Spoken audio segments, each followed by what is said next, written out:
Hi guys, magandang araw sa inyo. Panibagong buhay na naman at panibagong paggiginto na naman. So ito po yung nakuha namin ginto sa ginawa naming pang bubble mill. Ayun, pagmimin ng ginto dito sa probinsya ng Masbate. So mga kaibigan, andito po. Kung napapansin ninyo, yan. So refine na parang melted. Hindi nakasagad yung pakaluto.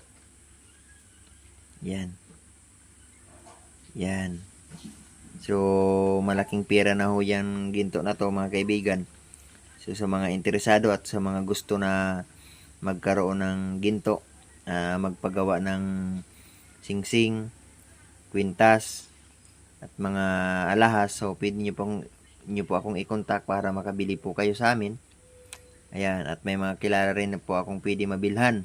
Pwede ko kayong ituro sa mga pinakamalapit na mga buyer, gold buyer. Ayan, ito mga kaibigan. So, 20 sacks, 20 sakong lupa na binulmil, at ito na po ang kinalabasan. So, pera na po mga kaibigan. Yan. Malaking pera na po ito.